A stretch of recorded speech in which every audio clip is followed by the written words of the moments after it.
up next, a UFC welterweight division matchup.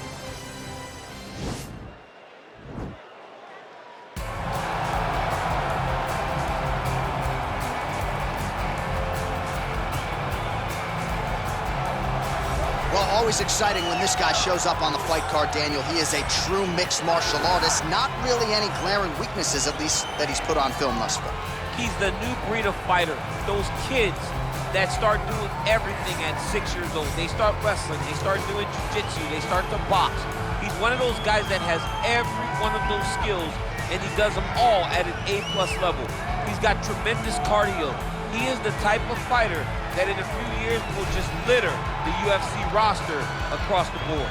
And oftentimes his opponents will say he doesn't really do anything special, but he does everything at a plus level, and he believes he'll have a lot of advantages in this matchup tonight.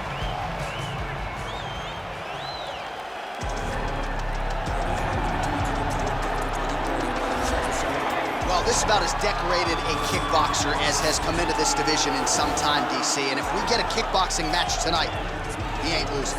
He is a championship-level kickboxer, a guy that can stand in the pocket and trade and kick and punch with anyone. He's constantly throwing things from as close as you can get. He's comfortable throwing leg kicks. He will drive knees into your body, but it's the aggressiveness and the ability and willingness to stand in the pocket and trade that makes him truly, truly special. I think that is what separates kickboxing from the high level of everyone else. He understands distance as well as any striker in this division. Of course, that is a byproduct of a lifetime of repetitions in the kickboxing space. Our tale of the tape for this welterweight fight. More than 5 years apart, with some differences in height, but big differences in reach. Here for the official introductions, Bruce Buffer. Ladies and gentlemen, this fight is 3 rounds in the UFC welterweight division. Introducing first, fighting out of the blue corner. This man is a mixed martial artist, holding a professional record of 30 wins, 6 losses. He stands 6 feet tall, weighing in at 170 pounds. Fighting out of Coconut Creek, Florida, Santiago Ponzinibbio.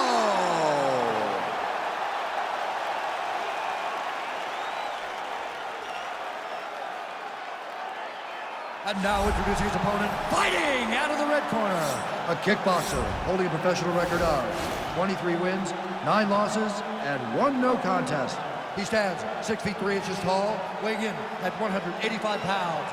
Fighting out of Fort Worth, Texas, Kevin the Trailblazer Holland.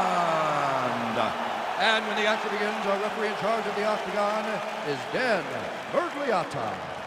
So Dan Mergliata shares the cage. You ready?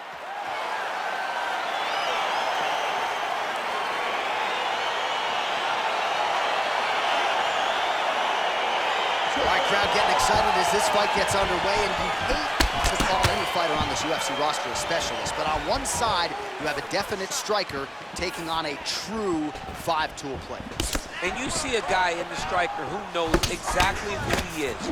He knows where the fight needs to be. He knows what he has to do in order to...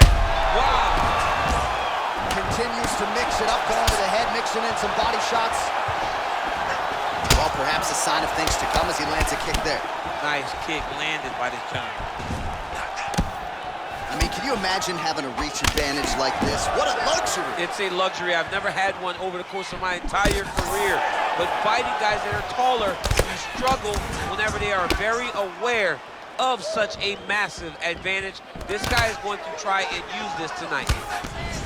I mean, he's cutting them down to size with these beautiful leg kicks.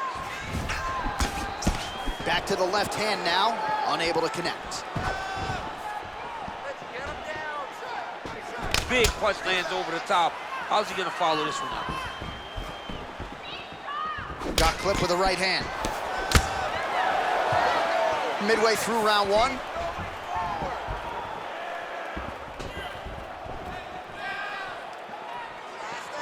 Oh, huge head kick.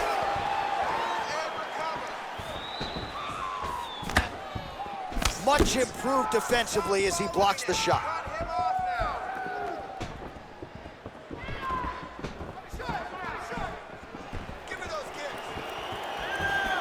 right hand there.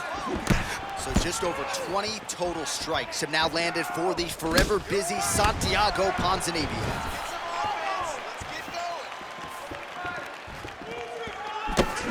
Under 2 minutes to go.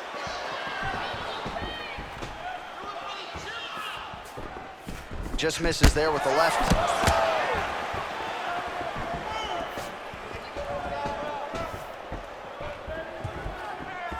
Look at him whip his hip into that kick. Oh, and there's the double leg takedown, DC. That is just too good, too easy. Too good, too easy. The timing was just too good. Before he could even defend, he's already off of his feet, going backwards.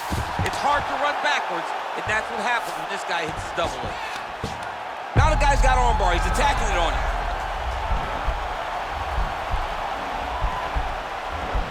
Attacking armbar.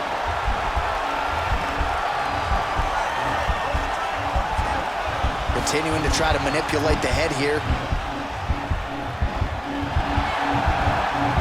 And this might just be a matter of time.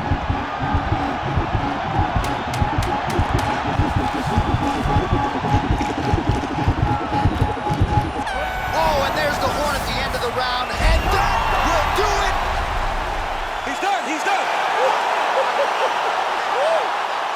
Right, I mean, how do you not admire the focus of this young fighter? You could tell he was looking for that submission much earlier in the round, but he didn't want to rush it. He stayed patient, let the setup do its thing, and ultimately the submission materializes organically late in the round.